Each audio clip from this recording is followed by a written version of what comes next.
In 2026, we have shared with you 2 experiences that were sent to us, and for those who really watch these experiences, you can tell there is a need for great preparation. But beloved, I want to tell you that the experience you are about to watch is an embodiment of truth you will never recover from, for what you are about to hear is a well of secrets and revelation that God chose to unveil in this season so that in the year 2026 you won't be taken unaware. Now, if you don't mind, tell us where you are watching from, and to all our seniors, we ask that you drop us a word of advice that we the younger generation should hold on to in the year 2026. This is God's opportunity for you to bless someone today. I will begin reading today's experience. My name is Dr. Marcus Chen. I'm a 52-year-old cardiologist practicing at Johns Hopkins Hospital in Baltimore. I would love to keep the hospital where I currently work secret for ethics' sake. For the past 28 years, I've dedicated my life to healing hearts, the physical kind. I've performed thousands of surgeries, saved countless lives, and built a career on precision, evidence, and the remarkable capabilities of modern medicine. My faith? Well, it existed somewhere in the background of my life. I'd pray occasionally, attend church on Easter and Christmas, and consider myself a decent person who believed in God without really letting that belief interfere too much with my carefully constructed world. December 23, 2025, started as one of those rare, perfect days that you plan for months in advance. I had finally managed to clear my schedule completely. No surgeries, no consultations, no hospital rounds. For the first time in what felt like years, I had counted out exactly how many days I would spend with my family before the new year arrived and my demanding schedule resumed. 7 full days. 168 hours of uninterrupted family time. My wife had been planning activities, my teenage daughter Emma had come home from college, and my son David had flown in from Seattle where he'd just started his career in tech. We had decided to spend the day at our vacation home in the Blue Ridge Mountains, about 2 hours outside of Baltimore. After a leisurely breakfast where we all actually sat together without anyone checking their phones, a minor miracle in itself, my wife suggested we take a walk on the trail that wound through the woods behind our property. About 4 to 5 minutes into our walk, we reached a section of the trail that ran alongside a rocky outcropping.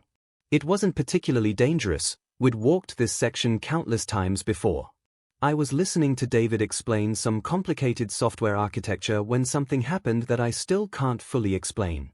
One moment I was walking normally, the next moment, I can't tell you exactly what happened, whether I caught my foot on a root, whether a loose stone rolled under my shoe, or whether something else entirely occurred. All I know is that I suddenly found myself falling backward, my arms windmilling as I tried desperately to regain my balance. I'm a doctor. I know exactly what happens to the human body during a fall. In that split second, my medical mind was calculating impact trajectories, thinking about how to position myself to minimize injury, trying to turn my body to avoid hitting my head. But it was useless. My attempts to control the fall only seemed to make it worse. Everything slowed down in that terrible way that time distorts during moments of crisis. I felt the sickening impact as the side of my head struck a large rock at the edge of the trail. There was a sound, a terrible cracking sound that I realized with horror was coming from my own skull. The pain was indescribable, but it lasted only a fraction of a second before everything began to fade. I was aware of hitting the ground fully, of my body going limp. I could hear screaming, my wife, Emma, both of them, but the sound seemed to be coming from very far away, as if I was hearing it through water. I tried to open my eyes, tried to tell them I was okay, but nothing responded. My body had become a foreign object, something separate from my consciousness. The last thing I remember from that moment was the sensation of other people rushing toward me. Through my dimming vision, I could see other hikers on the trail, people who had been walking behind us, now running to help. I could feel hands touching my neck, checking for a pulse, the same way I'd done 1,000 times for my own patients. I heard someone shouting about calling 911, heard Sarah's voice breaking as she begged me to stay with her. Then, within seconds, though I couldn't tell you exactly how many, something extraordinary happened. A light appeared. But this wasn't the weak winter sunlight filtering through the bare trees. This wasn't someone's flashlight or the glow from a cell phone screen. This was something else entirely, something that defied every natural law I'd spent my career studying and applying. The light seemed to land right beside me, and I use the word land because that's exactly what it felt like. It had substance, presence, intention. It was brilliant but didn't hurt to look at. It was warm but not hot. It was alive in a way that I had no framework to understand. Before I could process what I was seeing, before my rational, scientific mind could even begin to formulate an explanation, I vanished from the scene. One moment I was lying on that mountain trail, my family screaming, strangers trying to help, my blood seeping into the frozen ground. The next moment, I was simply gone. I didn't experience traveling. There was no tunnel, no sensation of movement. It was instantaneous, like editing a film, where you cut from one scene to another with no transition. The forest trail was replaced by something my vocabulary is completely inadequate to describe. I was standing. Not lying injured on the ground, but standing, whole and pain-free, in a place that existed beyond any dimension I had ever conceived of. The space around me seemed to be made of light itself, but not light as we understand it. This light had texture, melody, emotion. It was more real than anything I'd ever experienced in the physical world, yet it existed in a realm that made physical reality seem like a pale shadow. And then I saw him. Before my mind could process what was happening, before I could question or doubt or try to rationalize, I knew with absolute certainty that I was standing in the presence of Jesus Christ. He stood before me, and the first thing I noticed, the thing that made me immediately fall to my knees, was his hands. His palms were open, facing toward me, and I could see the wounds. But these weren't the ancient scars of a long-ago crucifixion that I'd seen depicted in countless paintings and sculptures throughout my life. The blood was fresh. It was still dripping, falling from his hands at regular intervals, each drop seeming to carry the weight of infinite love and immeasurable pain. I watched one drop fall, and in that single drop, I saw everything. I saw my own sin, my pride, my self-sufficiency, my relegation of God to the margins of my carefully controlled life.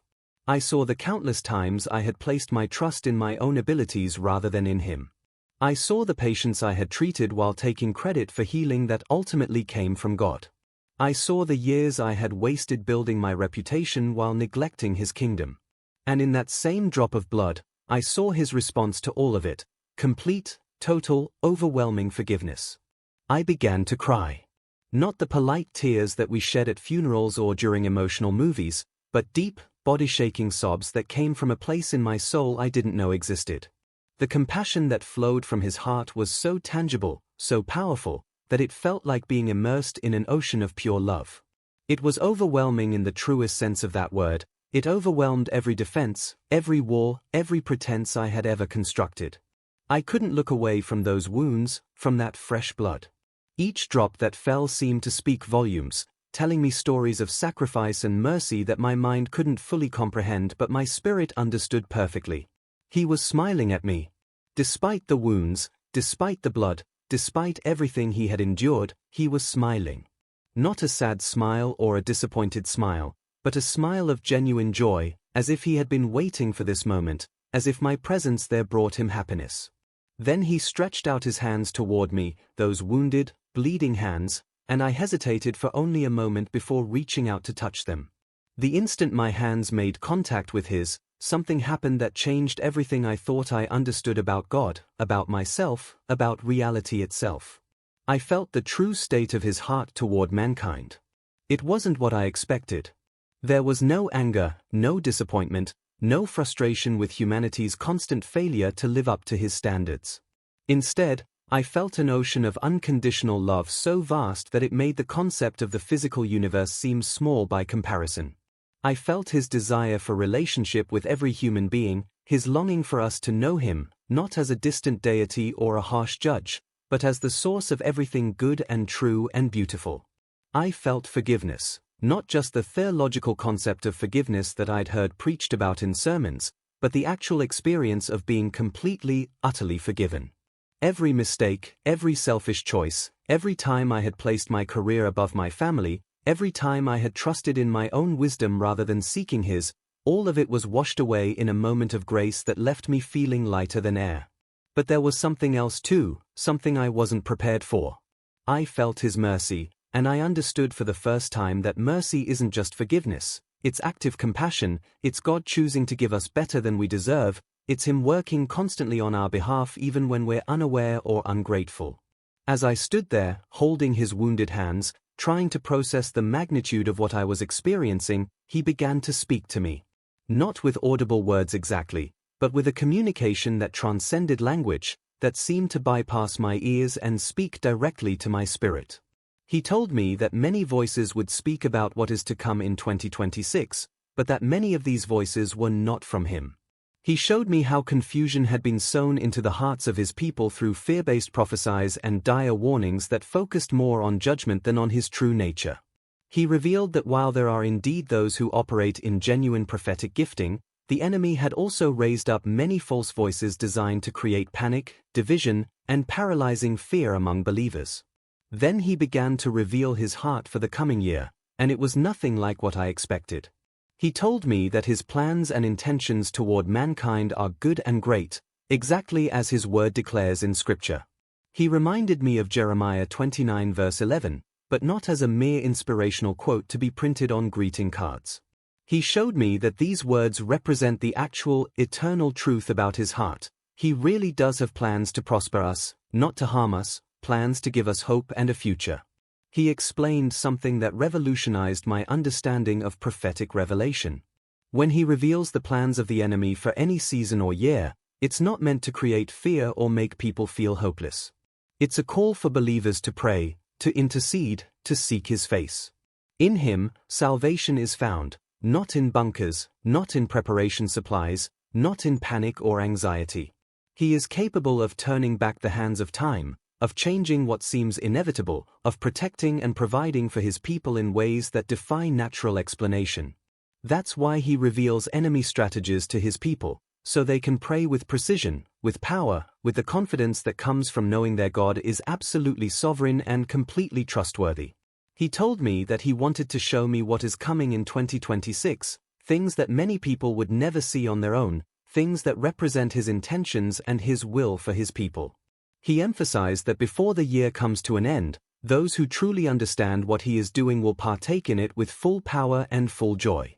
Then the space around us began to change, and Jesus started to reveal to me what is coming. What I saw next has marked me forever. Before these events would manifest in the physical realm, I watched as they were first being worked in the spiritual realm by angels, actual angels of God, moving with purpose and precision to accomplish His will on earth. The first thing He showed me was unlike anything I expected. I saw angels of God, countless numbers of them, and each one carried what looked like a burning lamp. The flames weren't consuming the lamps. Instead, they seemed to dance with a light that was alive, purposeful, holy. These angels began to move across the earth, and I watched as they entered homes, not randomly, but specifically. They were entering the homes of those who were in tune with God through obedience. Not perfect people, but people whose hearts were genuinely turned toward Him, who were seeking Him even in small, faithful ways. As each angel entered a house, I saw what looked like smoke beginning to fill the rooms, but it wasn't ordinary smoke. It was the manifest presence of God, and it moved with intention, searching out the hearts of everyone in the dwelling. When this presence touched people, something remarkable happened. I saw what I can only describe as a stirring deep in their hearts, as if something that had been dormant for years was suddenly awakening. It was like watching someone who had been in a deep sleep gradually become aware that morning had come, that it was time to wake up, that a new day was dawning. As I watched this stirring take place, I began to see its effects ripple outward in the most beautiful ways.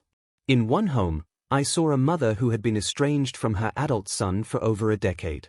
The pain of their separation had become a constant weight that she carried, a grief that she had learned to live with but never truly healed from. As the angel's presence filled her home, I watched her heart begin to soften. The bitterness that had taken root began to dissolve. The pride that had kept her from reaching out began to crumble.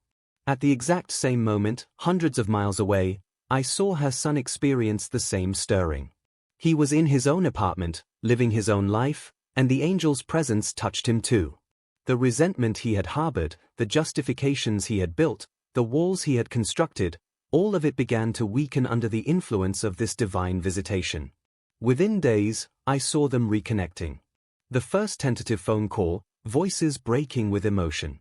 Then the tears, the apologies, the forgiveness. The restoration wasn't just surface level. It was deep, genuine, transformative. Their relationship was being rebuilt on a foundation of humility and grace that hadn't existed before. But this wasn't isolated. I saw this same pattern repeating in countless homes across the world. I watched marriages that had been on the brink of divorce suddenly find hope again. Husbands and wives who had been sleeping in separate rooms, who had been speaking to each other only through lawyers, who had already divided their possessions in their minds. I saw them encountering this divine stirring, and I watched as their hearts began to turn back toward each other. The change wasn't magical or instant in the sense that all their problems disappeared. But something shifted at a fundamental level. The hardness melted. The desire to punish was replaced by a desire to understand. The focus on being right gave way to a longing for reconciliation. I saw fathers who had been absent, emotionally if not physically, suddenly becoming present to their children. The stirring in their hearts made them aware of the time they had wasted, the moments they had missed. I watched grown men weep as they realized what their children needed from them, and I saw them step into their roles as fathers with a tenderness and intentionality that transformed their families. I saw daughters reconciling with mothers after years of conflict. The petty arguments, the accumulated hurts, the patterns of communication that always led to fighting, all of it began to change as hearts softened on both sides. Single mothers who had been carrying impossible burdens alone suddenly found support systems appearing. Family members who had been distant began to step up. Church communities that had been disconnected began to rally around these women and their children. The stirring in hearts created a ripple effect of practical love and tangible help. I saw broken homes beginning to experience healing. Not every divorced couple remarried. Some separations had been necessary for safety or health, but even in those cases, I saw co-parenting become peaceful. I saw former spouses treating each other with respect. I saw children caught in the middle finally finding stability. Singles who had been searching desperately for relationship, who had been lonely and discouraged, experienced a different kind of stirring. Their hearts were being prepared, not just for potential marriage, but for a deeper satisfaction in God Himself. I saw them discovering that their completeness came from Him, and paradoxically, this made them more ready for healthy relationships than all their striving had ever accomplished. Even those who had become homeless, who had lost everything, were touched by this divine visitation. I saw families who had been living in cars or shelters suddenly finding their situations changing. Not always through dramatic miracles, though there were some of those, but through a supernatural orchestration of circumstances, through people being moved to help, through doors opening that had previously been locked shut. The restoration I witnessed wasn't about perfection. It was about hearts softening, about pride being replaced by humility, about forgiveness becoming easier because people were experiencing God's forgiveness more deeply than ever before. Jesus showed me that 2026 is not a year of perfection, but a year of hearts becoming tender toward each other. The stirring that the angels were releasing would make reconciliation possible in relationships that seemed beyond repair. It would create opportunities for healing that people had stopped praying for because they thought they were impossible. He told me to tell those who are seeking restoration, whether between mother and son, father and daughter, husband and wife, or in any broken relationship, that this stirring is coming. But it requires cooperation. When they feel their hearts beginning to soften, when they sense the prompting to reach out, when the old hurts don't seem to grip them as tightly as they once did, they need to respond. They need to take the risk of reconciliation, trusting that the same stirring they're experiencing is also touching the heart of the person they've been estranged from. As the first vision faded, Jesus immediately showed me the second thing He was preparing for 2026, and again, I saw angels at work before the physical manifestation would occur. These angels looked different from the first group. They carried what appeared to be golden keys, and they moved with a sense of urgency and excitement, like servants preparing a home for the Master's beloved guests. I watched as these angels began unlocking doors, not physical doors, but spiritual ones. They were opening pathways that had been closed, creating opportunities that hadn't existed before, preparing places for people that had been reserved but not yet revealed. Jesus showed me that 2026 would be a reset year for many people. Those who had felt stuck in careers that drained them, in locations that felt wrong, in circumstances that seemed unchangeable, I saw new paths opening for them in ways they never expected. I watched one woman who had been working in corporate law for 15 years, successful by every external measure but dying inside. She had prayed for years about making a change but couldn't see how it was possible with her financial obligations and family responsibilities. As the angel unlocked doors around her, I saw a series of events unfold: an unexpected inheritance from a distant relative she barely knew, a conversation with an old friend that sparked a new idea, a business opportunity that perfectly aligned with her passion for helping trafficking victims. Within months, I saw her transition from a career that was crushing her spirit to work that made her feel alive, that used her legal skills to bring justice to those who desperately needed it. The change required faith and courage on her part, but the pathway had been prepared by angels working in the unseen realm. I saw this pattern repeating across countless lives. People who had been praying for decades about relocating, suddenly finding that obstacles were removed. Houses that wouldn't sell were selling. Job opportunities in new cities were appearing. Financial provisions that made moves possible were materializing. But it wasn't just about physical changes. I saw people experiencing complete mindset shifts. The angels' work was unlocking their thinking, freeing them from limiting beliefs and fear-based patterns that had kept them trapped for years. Creativity was being released in unprecedented ways. I watched artists who had been blocked for years suddenly experiencing a flood of inspiration. Musicians were writing again. Writers were finding their voices. Inventors were having breakthrough ideas. And this creativity wasn't random or self-serving. It was aligned with kingdom purposes, designed to bring hope and beauty and truth into a world that desperately needed it. Innovation was increasing too. I saw believers in business and technology sectors receiving divine downloads of ideas that would solve problems and serve people in powerful ways. These weren't just about making money, though provision would follow, but about stewarding God-given creativity to meet genuine human needs. Jesus showed me that these fresh starts, these new opportunities, weren't rewards for perfect behavior. They were expressions of His grace, His desire to give people chances to step into the purposes He had designed them for before the foundation of the world. He was making a way where there seemed to be no way, opening doors that no man could shut. He told me to encourage people to watch for these opportunities, to be ready to step through doors when they opened, even if it required courage and faith.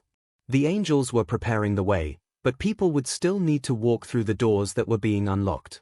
The third vision began with yet another group of angels, and these carried vessels that seemed to contain liquid light. As they moved across the earth, they poured out this substance over people, and wherever it touched, healing began to manifest. Jesus was very clear with me about this. He wasn't promising that every sick person would be physically healed, because physical healing is complex and sometimes serves purposes we don't understand. But He was revealing that a massive wave of emotional, spiritual, and mental healing was coming in 2026. I watched as people who had carried trauma for decades, abuse survivors, war veterans, those who had witnessed terrible things, suddenly found that the memories no longer had the same power over them. The trauma wasn't erased or forgotten, but it was being healed. The pain was being transformed. The wounds were being bound up by divine hands. I saw depression lifting from people who had lived under its weight for so long they couldn't remember what hope felt like. Again, this wasn't instant or magical in every case. Many still needed to continue their treatment, their therapy, their medication, but there was a spiritual component being addressed that made everything else more effective. The lifting of depression wasn't just the absence of darkness, it was the infusion of hope. People were waking up with a sense that maybe, just maybe, things could be different. That sense of possibility, however small at first, was enough to begin a transformation. I watched anxiety disorders that had controlled people's lives for years beginning to loosen their grip. The constant worry, the obsessive thoughts, the panic attacks, they were being addressed at a spiritual root level. As people encountered God's peace in new ways, as the angels poured out that liquid light over them, they found themselves able to breathe again, to rest, to trust. Mental health struggles that had made people feel broken or defective were being healed in ways that restored their sense of worth and identity. The lies that mental illness had whispered to them, that they were too damaged, too far gone, too much of a burden, were being replaced with truth. God was helping people see themselves the way He saw them, beloved, valuable, worth fighting for. Perhaps most powerfully, I saw healing coming to those who had felt utterly unseen. People who had been crying out for years with no one seeming to hear, who had been struggling in isolation with no one seeming to care. I watched as they encountered God in ways that made them know, beyond any doubt, that He saw them, He heard them, He had never forgotten them for even a moment. This experience of being truly seen by God was catalyzing profound healing.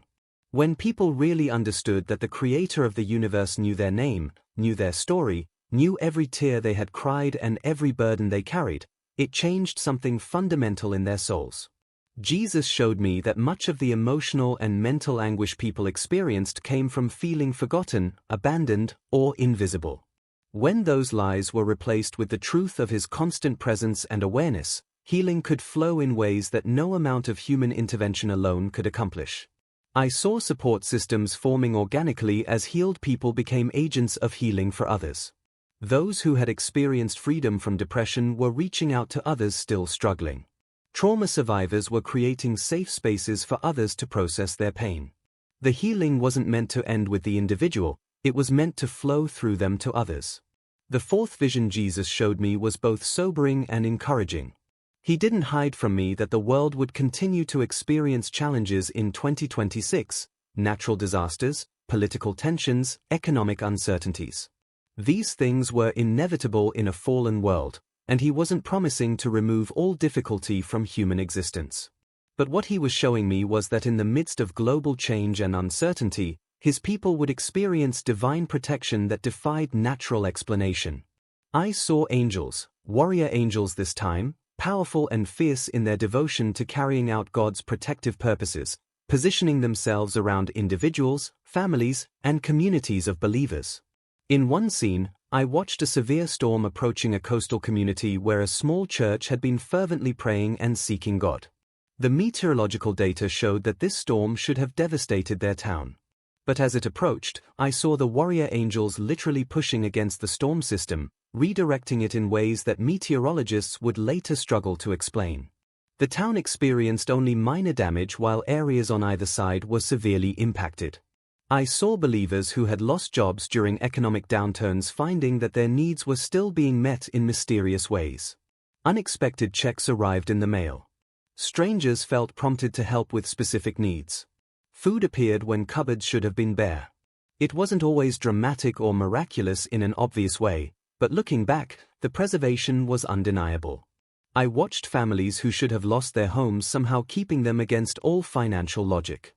I saw medical bills that should have destroyed people financially being resolved through provisions and interventions they never could have orchestrated themselves.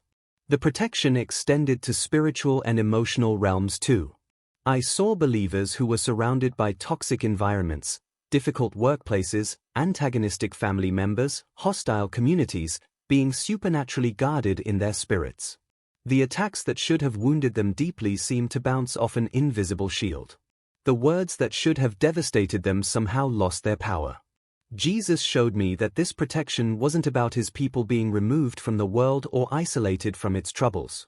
They would still face challenges, still walk through valleys, still experience the friction of living in a fallen world.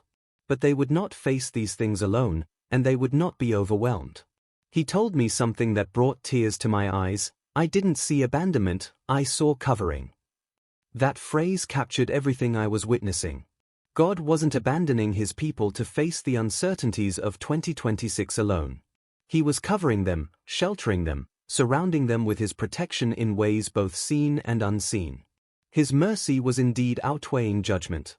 His grace was proving itself sufficient in every circumstance.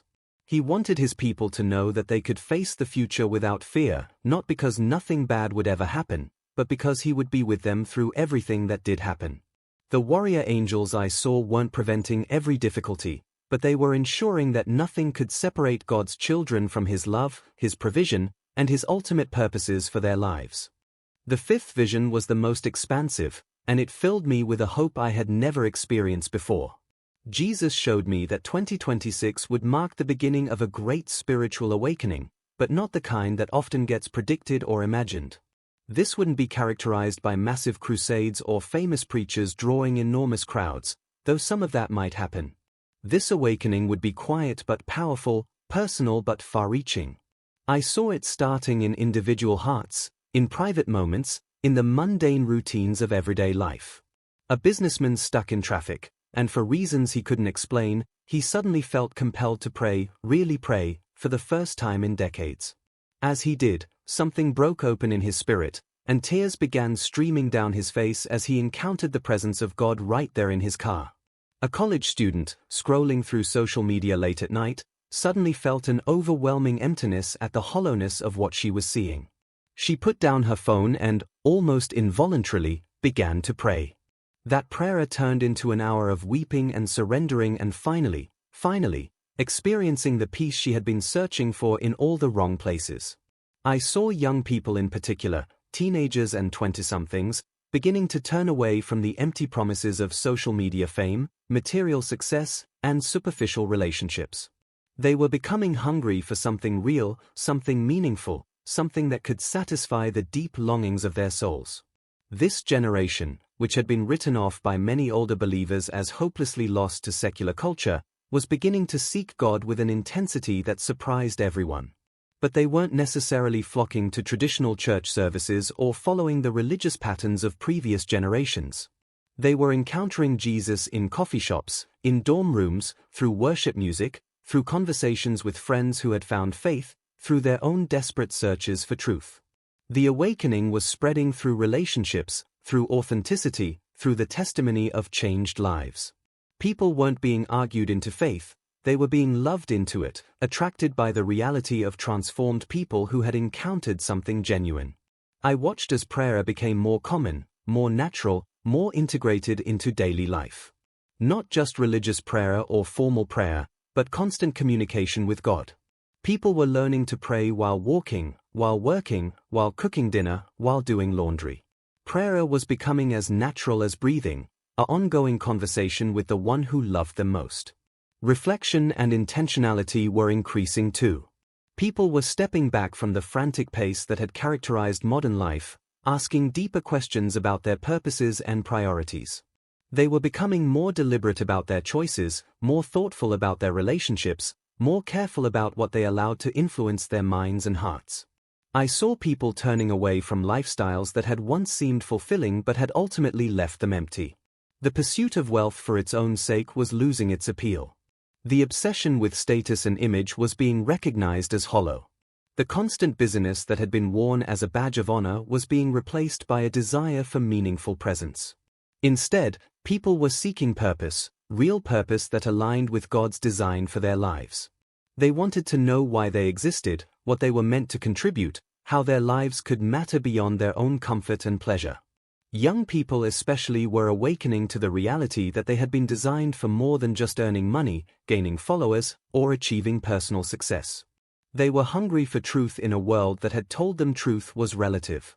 They were searching for meaning in a culture that had tried to convince them nothing really mattered. And they were finding it. Not in religion as a system of rules or traditions, but in relationship with Jesus as a living person who knew them, loved them, and had plans for their lives that were better than anything they could have dreamed up for themselves. The awakening wasn't loud or flashy. There were no big marketing campaigns or celebrity endorsements. It was quiet but powerful, spreading through genuine encounters with God that changed people from the inside out. Jesus showed me hearts waking up before systems changed. Individual transformation was preceding institutional change. Personal revival was happening before corporate revival. And this was exactly how he wanted it to be: authentic, organic, unstoppable. As I watched the sixth vision unfold, I understood why Jesus had been so careful to frame what he was showing me. This wasn't about judgment or condemnation. It was about freedom. I saw light, that same living light that characterized everything about his presence, beginning to shine into dark places. But the purpose wasn't to shame people. It was to free them. Lies that people had been living under for years, sometimes their entire lives, were being exposed. Not in a harsh or cruel way, but in the way that a doctor might expose a wound in order to clean it and promote healing. I watched a man who had been living a double life, presenting one version of himself to his family and church while hiding addictions and behaviors he was ashamed of. The exposure of his secrets came, but not through a public scandal designed to destroy him. Instead, circumstances converged in a way that gave him an opportunity to come clean, to confess, to seek help. The exposure was merciful, designed to interrupt a path that would have eventually led to devastation and instead redirect him toward healing. I saw families where dysfunction had been normalized for generations finally having honest conversations about their patterns.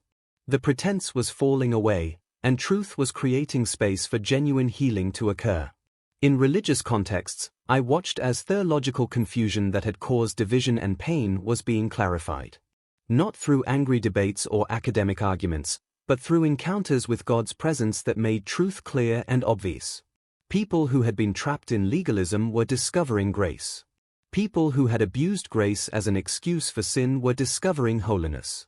The extremes were being balanced by encounters with Jesus himself. Confusion was lifting in other areas too. I saw people who had been paralyzed by indecision finally gaining clarity about their paths forward. The fog that had obscured their vision was dissipating, and they could see the way they should go. Chaos that had characterized certain environments, relationships, and situations was being replaced by order, not oppressive control, but the peaceful order that comes when God's wisdom is applied to life's complexities. Jesus emphasized to me that light wasn't coming to shame people but to free them. The exposure of truth was an act of love, not an act of judgment. He wanted people to understand that when hidden things came to light in 2026, they should see it as an opportunity for healing, not a cause for despair. Those who responded to exposure with humility and honesty would find that healing came quickly and completely. Those who responded with defensiveness and continued deception would find that the pain only intensified. The choice of how to respond to truth being revealed would determine whether exposure led to freedom or to further bondage. The seventh vision showed me a beautiful trend that would characterize many people's lives in 2026. I saw individuals and families making deliberate choices to simplify their lives, to slow down, to prioritize peace over pressure. The relentless pursuit of more money, more possessions, more achievements, more recognition, was losing its grip on people's hearts. In its place, a desire for peace was growing. I watched a family who had been caught in the trap of overcommitment, kids in multiple sports and activities, parents working excessive hours to pay for a lifestyle they didn't really enjoy, calendars so full there was no room for rest or relationship. They began to make different choices. Sports were cut back. Activities were evaluated and eliminated. Work hours were reduced even though it meant financial adjust. The result was a home filled with more laughter, more conversation, more presence, more peace. This pattern was repeating across countless lives. People were valuing peace over pressure, and they were willing to make sacrifices to obtain it. The obsession with money was decreasing. Not that people were becoming financially irresponsible, but they were recognizing that the pursuit of wealth had diminished returns. More money often meant more stress, more complexity, more problems. Instead, people were discovering that enough was actually enough, that contentment was a greater treasure than abundance. In place of financial obsession, a focus on purpose was growing. People wanted to know that their lives mattered, that their work contributed something meaningful, that they were part of something bigger than their own comfort and security. Slower living was becoming not just acceptable but desirable. The frantic pace that had been normalized in modern culture was being recognized as unsustainable and ultimately unfulfilling. People were learning to savor moments, to be present, to notice beauty, to connect deeply rather than constantly rushing to the next thing. Gratitude was becoming common again. Instead of always focusing on what they didn't have, people were learning to appreciate what they did have. Thankfulness was being expressed more freely. The simple blessings that had been taken for granted were being recognized and celebrated. This shift toward simplicity and peace wasn't about laziness or lack of ambition. It was about right priorities, about understanding what truly mattered, about building lives that could be sustained not just for a season but for a lifetime. Jesus showed me that this trend would actually increase productivity and creativity in the long run. People who were rested, peaceful, and properly prioritized were capable of far more meaningful work than those who were burned out, anxious, and scattered. He wanted people to know that he wasn't calling them to a life of constant hustle and striving. He was inviting them into rest, into peace, into the kind of life that could only be sustained by staying connected to him. The eighth vision addressed one of the most painful realities of recent years, the deep divisions that had fractured families, friendships, communities, and churches. Jesus showed me that in 2026, a supernatural work would begin to bridge these divides. I saw hatred decreasing. Not instantly vanishing, but losing its power over people's hearts. Those who had been consumed by anger toward others, whether over politics, theology, personal offenses, or any other issue, were finding that their rage was being replaced by something else. Not agreement necessarily, but at least the ability to disagree without dehumanizing those on the other side. Tribal thinking, the tendency to see the world as us versus them, to demonize everyone outside our group while excusing any behavior within it, was beginning to weaken. People were recognizing that this black and white categorization of humanity was neither accurate nor helpful. The world was more complex, people were more nuanced, and grace needed to be extended more freely. In place of tribal warfare, compassion was growing. People were becoming more capable of seeing others as human beings with their own stories, struggles, and reasons for believing what they believed.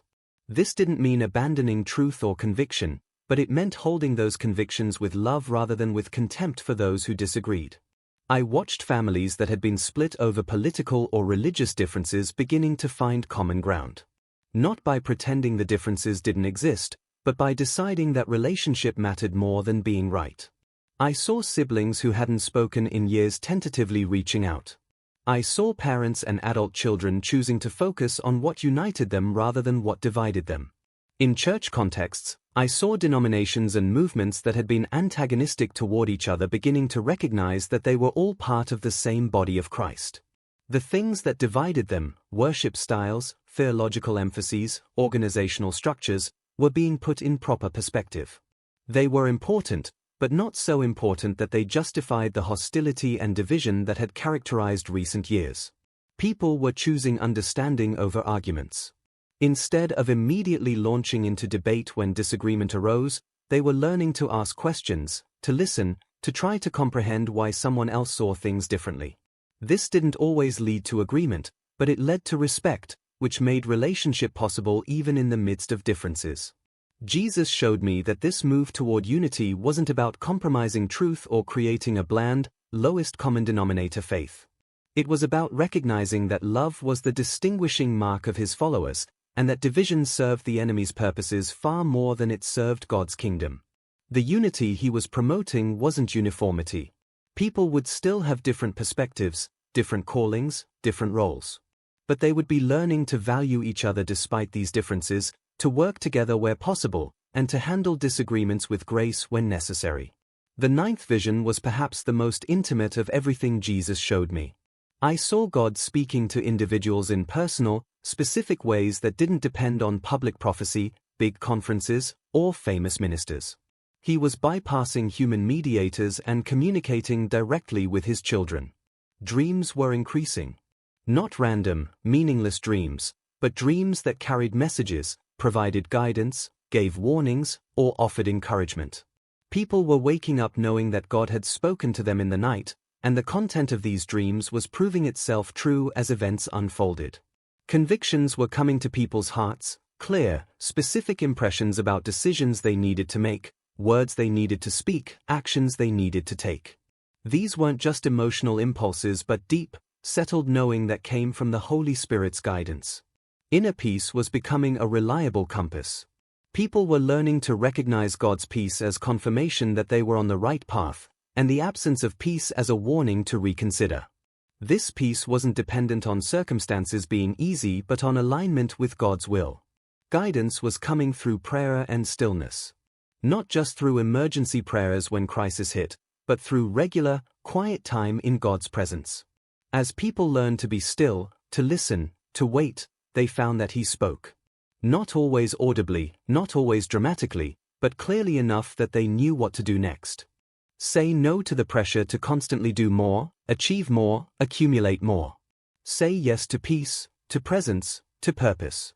Let go of comparison and competition. Embrace contentment and gratitude.